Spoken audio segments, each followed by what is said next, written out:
diberi pahala dan rating akan naik. Anda telah berjasa kerana dapat meningkatkan meneruskan perjuangan rancangan-rancangan bentuk multimedia begini. InsyaAllah kita soalan tadi tentang bagaimana kita nak merangsang anak-anak kita jadi anak yang degil berubah menjadi anak yang baik. Itu soalannya. Jadi tadi kita cerita tentang hati, bagaimana hati ni perlu disuburkan dengan keimanan yang kuat, dipiling dengan akhlaknya. Ada satu lagu yang mencuit hati saya, obat hati ada 5 perkaranya. Yang pertama, baca Quran dan maknanya. Baca Quran tak faham makna, itu jadi tak faham mesej daripada Allah. Allah SMS itu kita tak faham. Tak boleh, dia faham. Bila faham kita buat. Tak faham. Yang nombor 2, obat hati yang pertama, baca Quran dan maknanya. Yang kedua, apa dia pesannya adalah perbanyakkanlah puasa. Ini kawal nafsu. Yang ketiga, berkumpul dengan orang-orang soleh. Ini H yang kedua, hampiri orang-orang yang positif, orang-orang yang soleh. H yang kedua, hampiri orang-orang yang berjaya dalam kehidupan dia.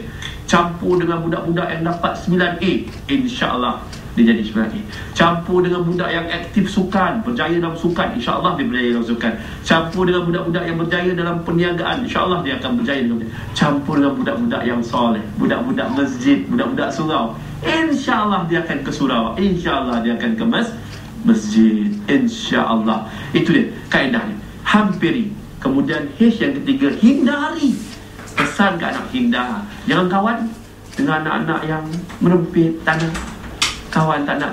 Jangan kawan dengan dia. Pesan, hindari orang-orang yang negatif. Hindari penagih dadah. Hindari cyber cafe, tempat-tempat tu jauh. Hindari pasar malam dah lah. Jangan hindari tempat-tempat yang tak senonoh. Hindari. Dan H yang keempat adalah kita mempunyai hajat. Hajat ni bracket ni matlamat. Kita rangsang anak kita supaya mempunyai matlamat yang tinggi, cita-cita yang tinggi, cita-cita yang berjaya. Beritahu, saya pergi sekolah, ada sekolah kebangsaan dekat Kalambala, pergi Melaka ni.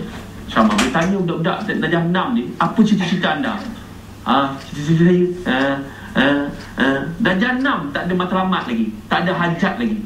Cita-cita saya nak jadi doktor. Alhamdulillah. Saya tanya berapa gaji doktor? Tak tahu. Satu tu, sekali saya pernah pergi ceramah sekolah orang Cina. Sekolah ceramah ada seorang pelajar Cina. Dia tanya, "Dek, nak jadi apa, Dek?" "Nama saya Swilan. Bila saya dah besar nanti, saya ingin menjadi seorang remiser." Habis satu sekolah gelak, tak faham. Tahun berapa? Tahun 2, 8 tahun baru usia dia. Tapi cita-cita saya bila saya besar nanti ingin jadi seorang remiser. Remiser ni apa? Saya tanya, berapa pendapatan seorang remiser? Pendapatan seorang remiser bergantung kepada kecekapan dia bermain di bursa saham. Kalau pendapatan yang minimum 1 hingga 10 juta setahun. Nampak? Pemikiran bagaimana injection ataupun suntikan semangat matlamat pada ni. Bila ditanya pendapatan, mereka tak tahu. Bagi orang-orang kita, seorang Islam harus memberi. Kalau kita sebagai seorang engineer, kita beritahu anak kita, tengok ayah gaji ayah 5,000 sebulan. Kalau dia project manager untuk seorang engineer, gaji dia 40,000 sebulan. Beritahu supaya anak tu terangsang. Ni tak beritahu. Isteri pun tak tahu gaji suami.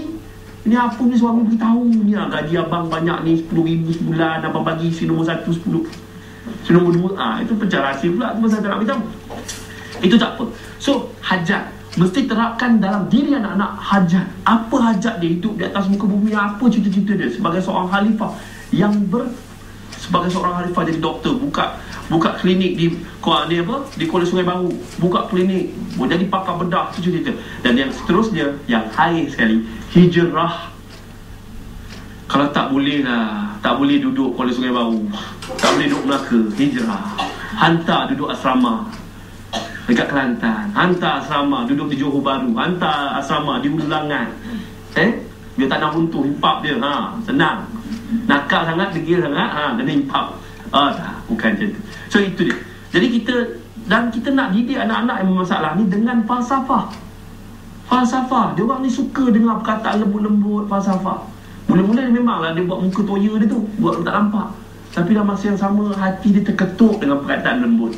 Contohnya, kalau abang tengok mak bertungku lumus, kemas barang-barang kat dapur, kemas pinggan, cubalah abang daripada membatu kepada membantu bang. Nampak? Dia suka dengan tu. Membatu kepada membantu. Abang tengok, abang diam, keraskan badan, degilkan hati, tak nak tolong mak. Daripada membatu kepada membantu. Abang daripada mengutuk, cubalah abang membentuk. Abang kutuk adik abang nakal, suka conteng buku sekolah abang. Cubalah abang membentuk. Bentuk dia tak baik. Kita ajar dia, menasihat adik-adik dia. Tak baik dia, abang nak buat kerja sekolah ni. Adik kacau, adik bising, adik pasang TV kuat-kuat. Tak baik dia. Itu membentuk. Kemudian daripada menghedik, ni ayah dia kena ingat, daripada menghedik kita ubah kepada mendidik. Mendidik anak-anak. Anak yang degil kita marah-marah, makin bertambah degil. Belum ada lagi dalam sejarah kita marah-marah anak kita yang degil, dia menjadi baik. Tak ada. Semua anak yang degil, makin dimarah makin dia degil. Okay. Lepas tu daripada kita banyak cakap, kita pada ubah sikap, daripada berkeras kepada bertegas. Asyik nak keras panjang masa, sekali-sekala lembut tapi tegas. Ayah, nak pergi pekan ayah, boleh ayah? Boleh. Tapi balik pukul sebelum maghrib kena balik. Nampak? Boleh. Kalau keras tak boleh. Itu keras. Tapi orang tegas boleh. Tapi jangan buat benda-benda yang saya tak suka. Yang Allah nampak di mana. Tapi yang Allah tak suka jangan buat. Nampak? Itu teknik dia. So anak yang begini, tapi saya nak awak balik rumah sebelum pukul 7. Sebab nak solat maghrib sesama, nak makan malam sesama. Itu straight, itu tegas. Daripada kita menghina anak kita kepada membina. Daripada hina anak, kau ni dah hitam, perangai macam-macam kita hina dia. Tak ada. Walaupun anak ayah hitam, tapi ingat, siapa dia? Bilal hitam. Tapi Bilal mempunyai suara yang didengar di aras ketika dia melakukan azan. Orang hitam pun ada orang yang mulia. Nampak rangsang dia, jangan hina dia, tapi bina semangat dia. Kemudian kita selalu berbual, tapi apa salah kita berbual? Contoh isu Palestin, kan kita ajak berbual dengan anak-anak itu. Kita bual seorang-seorang di kedai kopi, tapi tak syok. Tapi tanya dia, tanya pendapat dia, berbual dengan tanya pendapat dia, dia rasa diri dia dihargai. Abang apa perasaan abang kalau Malaysia ni jadi macam Palestin, tiba-tiba ada orang lain nak ambil tanah kita, nak hantar tembak-tembak kita apa semua, abang akan lawan, abang akan berjuang. So dia keluarkan pendapat dia, so kita akan upgrade pemikiran dia, insyaAllah. Itu dia. Jadi kita tengok soalan lain. Ada soalan lain? InsyaAllah. Assalamualaikum Ustaz. Saya Nuraini binti Hussein dari Melaka. Ingin bertanya, setengah anak yang tinggal di asrama, kadang-kadang berbagai masalah dibuat di sana, tetapi apabila pulang di rumah, tidak pula dia membuat masalah. Apakah pandangan Ustaz? Oh ya ke? Okay, terima kasih pada yang bertanya. Sama-sama. Okey, begini, kadang-kadang anak-anak ni, dia masa dia keputusan UPSR dia cemerlang, maka kita hantar ke asrama. Nah, sampai di asrama macam-macam. Bulan pertama dia buat macam-macam, bulan kedua dia buat macam-macam, bulan ketiga dia dah mula belah-belah bagi. Ini okey. Bulan keempat, tak apalah ayah, seronok dari sini ayah, sebab dia ada kawan, dia dah suruh. Tapi kalau sampai akhir bulan, sampai akhir tahun dia terus buat perangai, itu makna dia tak nak duduk asrama.